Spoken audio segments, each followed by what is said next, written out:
What you see is that many providers struggle to provide capacity over these busy air routes and hubs because they actually patch together their coverage from multiple different vendors into a network that they use for aviation purposes. What you have to remember is that many of these satellite services have never been really designed for aviation purposes. They've been designed for static use. They have been designed to provide coverage over cities, not really air routes. And the problem is that because it's retasked, it's difficult to actually get it to work well for aviation. Because they are using third-party services, they can't really control it, they can't really design it, they can't shape it to the airline needs. GX, by contrast, is something that has been explicitly designed for mobility use. It is the world's only global high-throughput satellite service. It's a set of satellites that are designed, managed, owned by Inmarsat itself. It functions as one network by one provider. And more importantly, because Global Express combines both global coverage as well as steerable beams, Inmarsat is able to provide additional capacity where it actually matters, and it is flexible enough to adjust it over time to the needs of the different customers.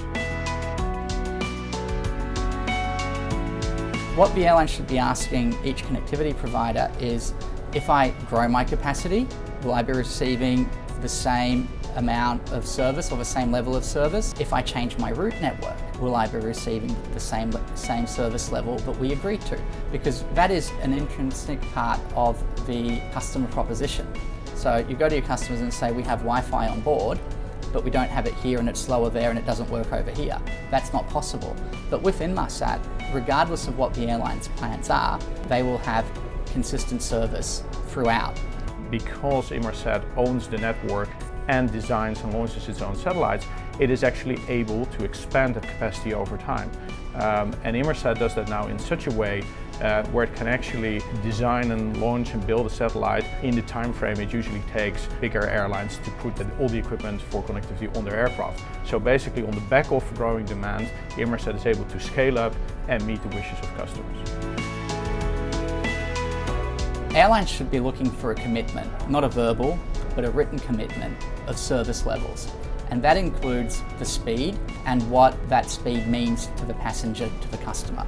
And if a partner is unable to deliver that and is unable to put that in a two-sentence agreement, then you should be looking to a different connectivity partner.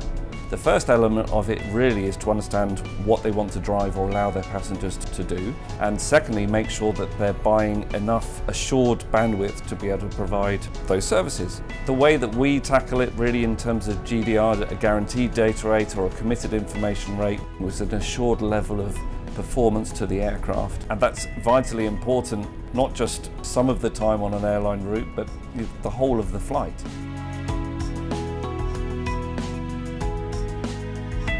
I think airlines should be asking their providers whether they are able to provide and support complete connected aircraft. We at Inmarsat believe in the concept of the complete connected aircraft, i.e. providing passenger and cabin services, operational services and safety services. Inmarsat and its partners have a unique capability to deliver all of those services, not just one or two of them.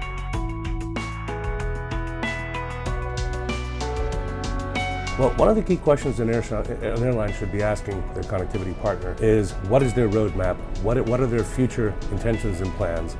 And do they have the funding to carry those out? Not only in the next couple of years, but the next 5, 10, 15 years. As we know, the internet reinvents itself every month, every quarter, every 6 months. New things are happening, new applications, new services are coming out on the ground. Your partner should be able to support those in the air as well.